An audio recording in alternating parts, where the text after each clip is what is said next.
Kyrie, you guys had another slow start, very similar to Game 1 offensively.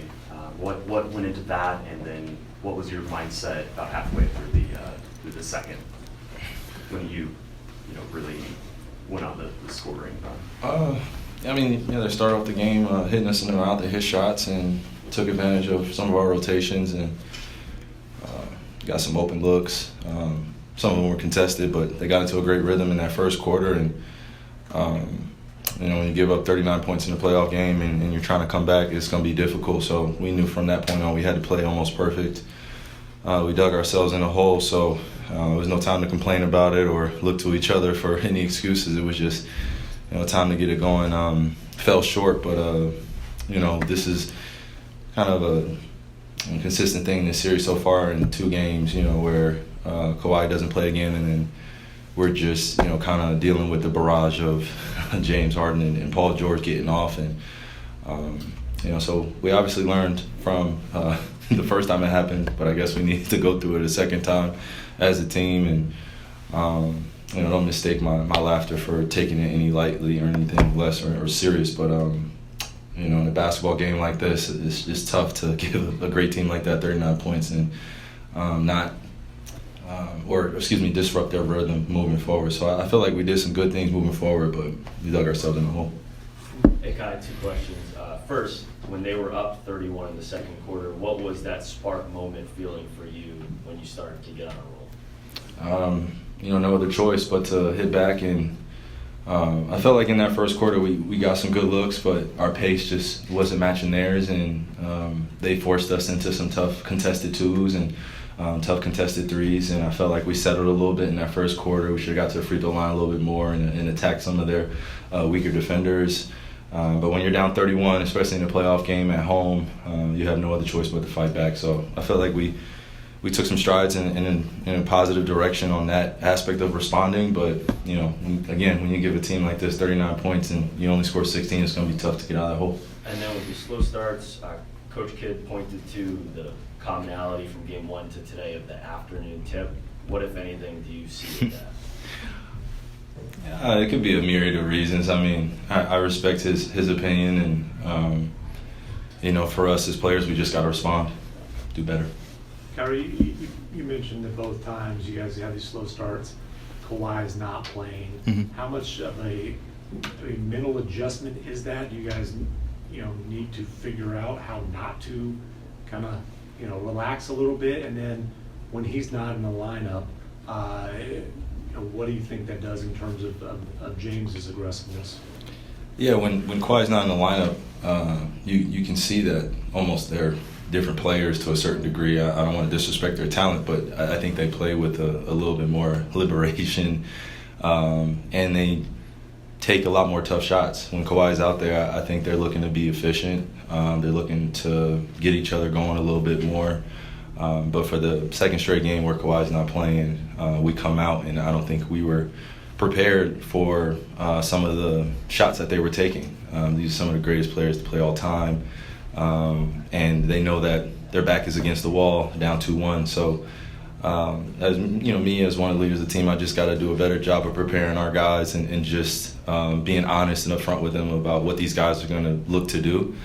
And then we do our best to stop them. So the adjustments came, Game 3, and then they made adjustments Game 4. And I think, again, it just is a reflection of just our preparation when we come into games like this, where we know that they're just going to be playing like with nothing to lose almost. When I see PG take a head fake 3, step back, and it goes all net, he's having a heck of a night. And when he starts off that way, you got to kind of cool him down, and I don't think we did that enough tonight.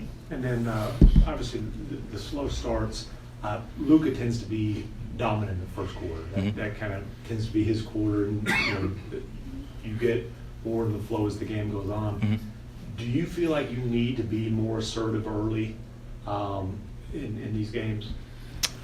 I think I could be a better reader of the game. I'm always hypercritical of my game anyway. So to start off games like tonight, I kind of had the mentality just to come in and allow the game to come to me. And I said it the other night. But I think the difference probably in the first quarter tonight was just their aggressiveness on my pick and rolls, and then also forcing me to go, or funneling to go to a certain area where there are a lot of guys and our spacing wasn't that great. So I was just making reads, and I didn't hit my first few shots in the first quarter, so no time to get down on myself and get down on my teammates. We just started out the first quarter. When you have 16 points, it seems like it could be torture when you're out there and as a defender and you see them scoring 39 points.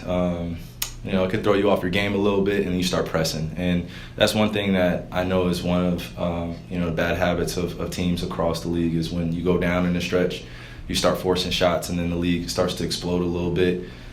So I was just gearing up for what the rest of the quarters were going to bring, and I knew that eventually our conditioning would kind of outweigh where they were, which I think it did. We went up 2-1, and we had a chance to win the game. So that's all you can ask for, especially off of the slow start. So there's no excuses, but I definitely can be better as one of the leaders of the team to come out and make my imprint felt a little bit earlier and see where we end up the rest of the quarters.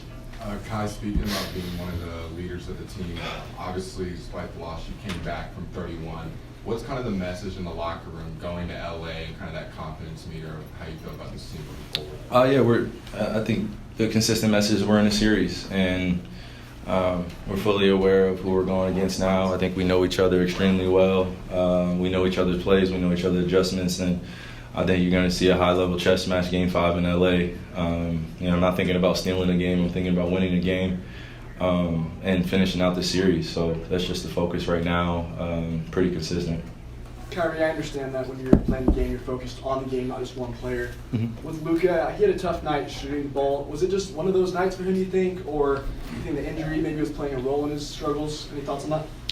Yeah, when I sat up here the other night, I told you guys that everybody's pretty much banged up. So, we don't have time to kind of look at each other and, ask if we're okay to a certain degree. We just got to be willing to put our bodies on the line, and if he's not good to go, then I'm sure he'll sit out. But knowing him and knowing his confidence level and knowing how well he knows the Clippers, I know he wants to play well, and I know he wants to make a bigger impact than what he's doing now, even though he's almost averaging a triple-double for the series.